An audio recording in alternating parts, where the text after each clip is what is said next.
Mary of Teck, Victoria Mary Augusta Louise Olga Pauline Claudine Agnes was Queen of the United Kingdom and the British Dominions, and Empress of India, from the 6th of May, 1910 until the 20th of January, 1936 as the wife of King Emperor George V. Princess Victoria Mary of Teck was born on the 26th of May, 1867 at Kensington Palace, London, in the room where Queen Victoria, her first cousin once removed, had been born 48 years and 2 days earlier. Queen Victoria came to visit the baby, writing that she was a very fine one, with pretty little features and a quantity of hair. The princess's father was Prince Francis, Duke of Teck, the son of Duke Alexander of Württemberg by his morganatic wife, Countess Claudine Reedy von Kissried. Her mother was Princess Mary Adelaide of Cambridge, a granddaughter of King George III and the third child and younger daughter of Prince Adolphus, Duke of Cambridge, and Princess Augusta of Hesse-Kassel. The infant was baptized in the Chapel Royal of Kensington Palace on the 27th of July, 1867 by Charles Thomas Longley, Archbishop of Canterbury. From an early age, she was known to her family, friends, and the public by the diminutive name of May, after her birth month. May's upbringing was merry but fairly strict. She was the eldest of 4 children and the only daughter. She learned to exercise her native discretion, firmness, and tact by resolving her 3 younger brothers' petty boyhood squabbles. They played with their cousins, the children of the Prince of Wales, who were similar in age. She grew up at Kensington Palace and White Lodge, in Richmond Park, which was granted by Queen Victoria on permanent loan. She was educated at home by her mother and governess, as were her brothers until they were sent to boarding schools. The Duchess of Teck spent an unusually long time with her children for a lady of her time and class, and enlisted May in various charitable endeavors, which included visiting the tenements of the poor. Although May was a great-grandchild of George III, she was only a minor member of the British royal family. Her father, the Duke of Teck, had no inheritance or wealth and carried the lower royal style of Serene Highness because his parents' marriage was morganatic. The Duchess of Teck was granted a parliamentary annuity of £5,000 and received about £4,000 a year from her mother, the Duchess of Cambridge, but she donated lavishly to dozens of charities. Prince Francis was deeply in debt and moved his family abroad with a small staff in 1883, in order to economize. They traveled throughout Europe, visiting their various relations. For a time they stayed in Florence, Italy, where May enjoyed visiting the art galleries, churches, and museums. She was fluent in English, German, and French. In 1885, the family returned to London and lived for some time in Chester Square. May was close to her mother and acted as an unofficial secretary, helping to organize parties and social events. She was also close to her Aunt Augusta, Grand Duchess of Mecklenburg-Strelitz, and wrote to her every week. During the First World War, the Crown Princess of Sweden helped pass letters from May to Augusta, who lived in enemy territory in Germany until her death in 1916. In 1886, May was a debutante in her first season, and was introduced at court. Her status as the only unmarried British princess who was not descended from Queen Victoria made her a suitable candidate for the royal family's most eligible bachelor, Prince Albert Victor, Duke of Clarence and Avondale, her second cousin once removed and the eldest son of the Prince of Wales. On the 3rd of December, 1891 at Luton who, then the country residence of Danish ambassador Christian Frederick de Forbes, Albert Victor proposed marriage to May and she accepted. The choice of May as bride for the Duke owed much to Queen Victoria's fondness for her, as well as to her strong character and sense of duty. However, Albert Victor died 6 weeks later, in a recurrence of the worldwide 1889-90 influenza pandemic. Albert Victor's brother, Prince George, Duke of York, now second in line to the throne, evidently became close to May during their shared period of mourning, and Queen Victoria still thought of her as a suitable candidate to marry a future king. The public was also anxious that the Duke of York should marry and settle the succession. In May 1893, George proposed, and May accepted. They were soon deeply in love, and their marriage was a success. George wrote to May every day they were apart and, unlike his father, never took a mistress. Mary married Prince George, Duke of York, in London on the 6th of July, 1893 at the Chapel Royal, St James's Palace.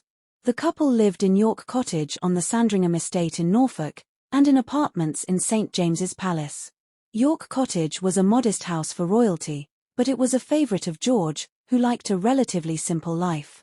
They had 6 children: Edward, Albert, Mary, Henry, George, and John. The children were put into the care of a nanny, as was usual in upper-class families at the time. The first nanny was dismissed for insolence and the second for abusing the children. This second woman, anxious to suggest that the children preferred her to anyone else, would pinch Edward and Albert whenever they were about to be presented to their parents so that they would start crying and be speedily returned to her. On discovery, she was replaced by her effective and much-loved assistant, Charlotte Bill. Sometimes, Mary and George appear to have been distant parents. At first, they failed to notice the nanny's abuse of their sons Edward and Albert, and their youngest son, John, was housed in a private farm on the Sandringham estate, in Charlotte Bill's care, perhaps to hide his epilepsy from the public. Despite Mary's austere public image and her straight-laced private life, she was a caring mother and comforted her children when they suffered from her husband's strict discipline.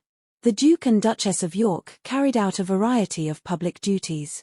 In 1897, Mary became the patron of the London Needlework Guild in succession to her mother. The Guild, initially established as the London Guild in 1882, was renamed several times and was named after Mary between 1914 and 2010. Samples of her own embroidery range from chair seats to tea cozies. On the 22nd of January, 1901, Queen Victoria died, and Mary's father-in-law ascended the throne as Edward VII. For most of the rest of that year, George and Mary were known as the Duke and Duchess of Cornwall and York. For 8 months they toured the British Empire, visiting Gibraltar, Malta, Egypt, Ceylon, Singapore, Australia, New Zealand, Mauritius, South Africa, and Canada. No royal had undertaken such an ambitious tour before. She broke down in tears at the thought of leaving her children, who were to be left in the care of their grandparents, for such a long time. On the 9th of November, 1901, 9 days after arriving back in Britain and on the King's 60th birthday, George was created Prince of Wales. The family moved their London residence from St James's Palace to Marlborough House. As Princess of Wales, Mary accompanied her husband on trips to Austria-Hungary and Württemberg in 1904. The following year, she gave birth to her last child, John. It was a difficult labor, and although she recovered quickly, her newborn son developed respiratory problems. From October 1905 the Prince and Princess of Wales undertook another 8-month tour, this time of India, and the children were once again left in the care of their grandparents. They passed through Egypt both ways and on the way back stopped in Greece. The tour was almost immediately followed by a trip to Spain for the wedding of King Alfonso XIII to Victoria Eugenie of Battenberg, at which the bride and groom narrowly avoided assassination. Only a week after returning to Britain, Mary and George went to Norway for the coronation of George's brother-in-law and sister, King Haakon VII and Queen Maud. Queen and Empress Consort, 1910 to 1936. On the 6th of May, 1910, Edward VII died. Mary's husband ascended the throne and she became Queen Consort. When her husband asked her to drop one of her 2 official names, Victoria Mary, she chose to be called Mary, preferring not to be known by the same style as her husband's grandmother, Queen Victoria. She was the first British Queen Consort born in Britain since Catherine Parr. Mary was crowned alongside her husband at a coronation on the 22nd of June, 1911 in Westminster Abbey. Later in the year, the King and Queen travelled to India for the Delhi Durbar held on the 12th of December, 1911, and toured the subcontinent as Emperor and Empress of India, returning to Britain in February. The beginning of Mary's period as consort brought her into conflict with her mother-in-law, Queen Alexandra. Although the two were on friendly terms, Alexandra could be stubborn. She demanded precedence over Mary at the funeral of Edward VII, was slow in leaving Buckingham Palace, and kept some of the royal jewels that should have been passed to the new queen. During the First World War, Queen Mary instituted an austerity drive at the palace, where she rationed food, and visited wounded and dying servicemen in hospital, which caused her great emotional strain. After 3 years of war against Germany, and with anti-German feeling in Britain running high, the Russian imperial family, which had been deposed by a revolutionary government, was refused asylum. News of the Tsar's abdication provided a boost to those in Britain who wished to replace their own monarchy with a republic. The war ended in 1918 with the defeat of Germany and the abdication and exile of the Kaiser. 2 months after the end of the war, Prince John died at the age of 13. Queen Mary described her shock and sorrow in her diary and letters, extracts of which were published after her death. Our poor darling little Johnny had passed away suddenly. The first break in the family circle is hard to bear, but people have been so kind and sympathetic, and this has helped us, the King and me, much. The Queen's staunch support of her husband continued during the later half of his reign. She advised him on speeches and used her extensive knowledge of history and royalty to advise him on matters affecting his position. He appreciated her discretion, intelligence, and judgment. She maintained an air of self-assured calm throughout all her public engagements in the years after the war, a period marked by civil unrest over social conditions, Irish independence, and Indian nationalism. In the late 1920s, George V became increasingly ill with lung problems, exacerbated by his heavy smoking. Queen Mary paid particular attention to his care. During his illness in 1928, one of his doctors, Sir Farquhar Buzzard, was asked who had saved the king's life. He replied, "The Queen." In 1935, King George V and Queen Mary celebrated their Silver Jubilee, with celebrations taking place throughout the British Empire. In his Jubilee speech, George paid public tribute to his wife, having told his speechwriter, "Put that paragraph at the very end. I cannot trust myself to speak of the Queen when I think of all I owe her." Queen Mother, 1936 to 1952. George V died on the 20th of January, 1936, after his physician, Lord Dawson of Penn, gave him an injection of morphine and cocaine that may have hastened his death. Queen Mary's eldest son ascended the throne as Edward VIII. She was then to be known as Her Majesty Queen Mary. Within the year, Edward's intention to marry his twice-divorced American mistress, Wallis Simpson, led to his abdication.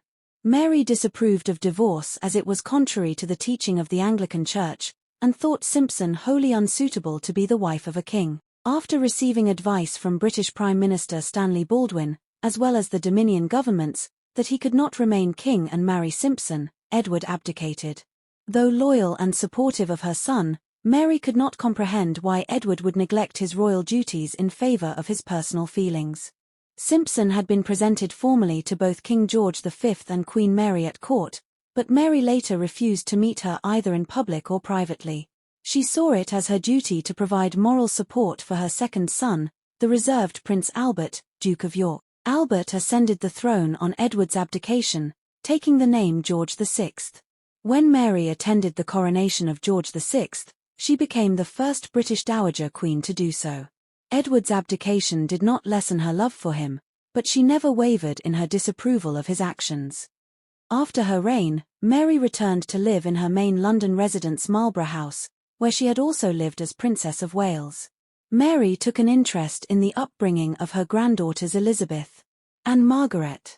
She took them on various excursions in London, to art galleries and museums. The princess's own parents thought it unnecessary for them to be burdened with a demanding educational regime. In May 1939, Mary was in a car crash. Her car was overturned, but she escaped with minor injuries and bruises. During the Second World War, George VI wished his mother to be evacuated from London. Although she was reluctant, she decided to live at Badminton House, Gloucestershire, with her niece Mary, Duchess of Beaufort, the daughter of her brother Adolphus. Her personal belongings were transported from London in 70 pieces of luggage. Her household, which comprised 55 servants, occupied most of the house, except for the Duke and Duchess's private suites, until after the war. The only people to complain about the arrangements were the royal servants, who found the house too small. From Badminton, in support of the war effort, Queen Mary visited troops and factories and directed the gathering of scrap materials.